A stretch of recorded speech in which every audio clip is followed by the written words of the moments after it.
তুমি জানো না বান্দা, তোমার খাবারের এক লোকমা, এই এক লোকমা খাবার তোমার মুখে পৌঁছাইতে গিয়ে আমি আল্লাহ আমার এই পুরা সৃষ্টি জগৎটাকে ব্যবহার করতে হয়েছে।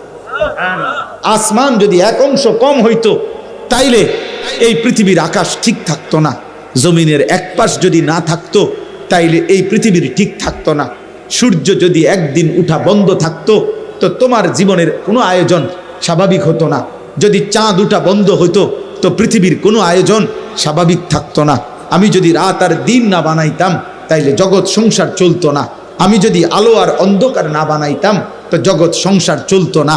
বান্দা, আমি এই সব কিছুর ইন্তজাম করে আমি আল্লাহ তোমার একটা একটা প্রয়োজন আমি পূরণ করছি। সেই আমি যদি একটা সেজদা না পাই, আমি যদি একটা গোলামি না পাই, এর চাইতে বড় অকৃতজ্ঞতা আর কি হতে পারে? আর কি হইতে পারে আব্বা? सारे दुनिया तेरे लिए, तू सिर्फ मेरे लिए।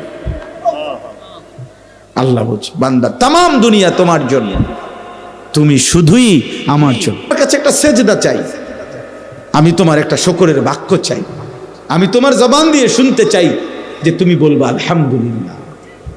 আল্লাহ আপনি খাওয়াইছেন, আপনি পড়াইছেন, আপনি ঘুম দিছেন, আপনি জাগায় দিছেন, আলহামদুলিল্লাহ।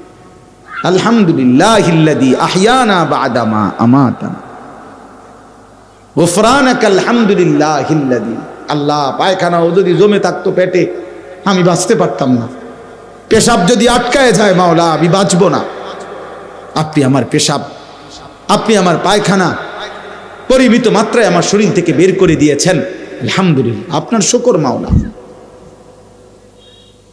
আলহামদুলিল্লাহ জীবন এমন এক শব্দ বাবা, যে শব্দ মানুষের জীবন বদলে দেয়, প্রতি মুহূর্তে আল্লাহর দিকে ফিরাইয়া দেয়। এই জন্য আল্লাহ বলছে বান্দা, আমি গোটা সৃষ্টি জগৎ লালন পালন করি, তোমাকেও লালন পালন করি, অতএব সব প্রশংসা প্রাপ্য কে? আল্লাহ। এবার আল্লাহ বলেন আর রহমানির রাহিম। আমি কারো চাপে পড়ে, কারো বাধ্য হয়ে, নিরুপায় হয়ে, কারো ভয়ে, কারো ক্ষমতার ডরে আমি আল্লাহ রিজিক দিচ্ছি না, লালন পালন করছি না, বরং আমি রহমান, আমি দয়ালু, আমি দয়ার সাগর, মহাসাগর, আমি পরম করুণাময়, আমি মেহেরবান। এই দয়ার কারণে, মায়ার কারণে আমার গোটা সৃষ্টি আমারে ডাকলেও খাওয়াই, না ডাকলেও খাওয়াই, সেজদা দিলেও দেই, না দিলেও দেই। এবার আল্লাহকে যদি বলেন আল্লাহ, এবার আল্লাহ বলে মালিকি ইয়াউমিদ্দিন। এই ভাই শেষ কথা শুনেন, আল্লাহ বলে বান্দা তবে দুনিয়া তো আমি দয়া মায়া করে ডাকলেও দেই, না ডাকলেও দেই, কিন্তু এই কথা মনে করে তুমি ভেবো না আমি এভাবেই ছেড়ে দেব, আমি খুব দয়া দেখাচ্ছি বলে তুমি মনে করো না আমি আল্লাহ আর কিছু বলবো না। না, আল্লাহ ভারসাম্য করে দিছে, ব্যালেন্স করে দিছে। মালিকি ইয়াউমিদ্দিন, আমি কিন্তু সাথে সাথে বিচার দিনের মালিক, আমি কিন্তু বাদশাহ, আমি কিন্তু রাজা ধীরাজ, আমি কিন্তু সবচেয়ে ক্ষমতাধর। আমি দুনিয়ার জমিনে দয়া করে যত কিছু দিছি, এই সব কিছুর একটা একটা বিন্দু, একটা নিঃশ্বাস, একটা চোখের পলক আমি হিসাব নেব, হিসাব। আজ সব দিলাম, সেদিন সব হিসাব নেব। কাজে এদিক সেদিক ঘুরা কুলাই তারতা না তুমি আমার সাথে, আমি নিয়ে আসবো তোমাকে হিসাব নেব। মালিকি ইয়াউমিদ্দিন, এই যে ভারসাম্য, সব দিলাম নাও, তবে আবার ফেরত নেব, আবার হিসাব নেব। এখন সব দিলাম, যাও।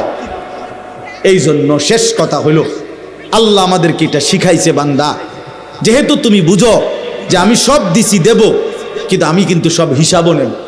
যিনি বাদশাহ তিনি পুরস্কার যেমন দেন তিনি শাস্তিও দেয় না?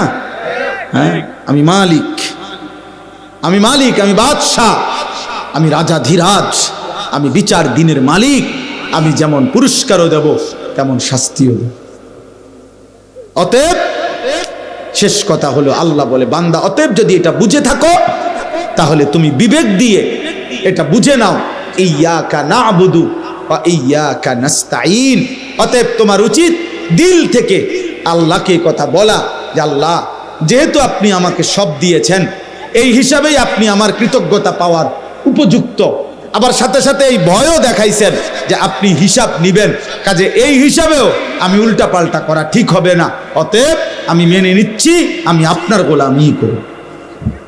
ইয়্যাকা না'বুদু, এবার শুধু শেষ, ওয়া ইয়্যাকা নাস্তাঈন, আল্লাহ আমি ফয়সালা নিছি আপনারে মানব, আপনার গোলামি করব, তবে আমি দুর্বল মানুষ, আল্লাহ আমি দুর্বল, কমজোর, আমি অক্ষম, আপনার কাছে আমি ওয়া ইয়্যাকা নাস্তাঈন সাহায্য প্রার্থনা করছি, আপনি আমারে সাহায্য কইরেন, আপনি যদি আমারে তৌফিক দেন, সাহায্য করেন, আমি সেজদাও দিতে পারবো, গোলামিও করতে পারবো, হালাল পথে চলতেও পারবো।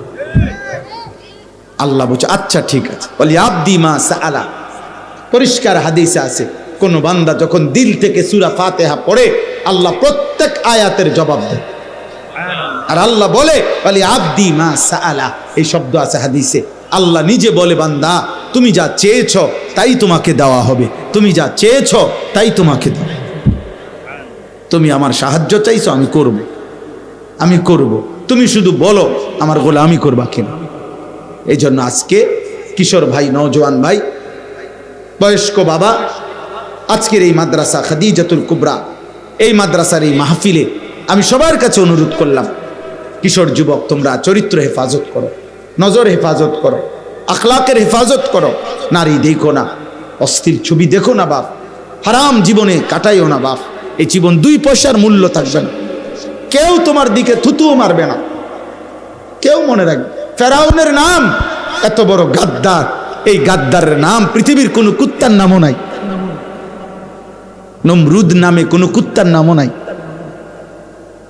আবু জেহেল নামে কোনো কুত্তার নামও নাই। নাফরমানের নাম থাকে না রে বাপ, পৃথিবী ঘৃণা ভরে প্রত্যাখ্যান করবে তোমাকে, তুমি নষ্ট হয়েও না, সেজদা দাও, নামাজ পড়ো, আল্লাহর গোলামি করো।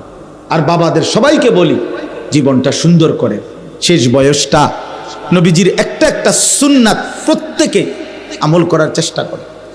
নবীর সুন্নাত এটাই আমাদের জীবন, সুন্নাতেই আখিরাত, সুন্নাতেই ভালোবাসা, সুন্নাতেই অনুসরণ, সুন্নাতেই আল্লাহর মহব্বত, সুন্নাতেই জান্নাত, সুন্নাতেই কামিয়াবি, সুন্নাতেই আমলনামা ডান হাতে, সুন্নাতেই ফুলসেরাত বিজলির মতো পার হবে। সুন্নাত বিহীন জীবন সুন্দর হয় না।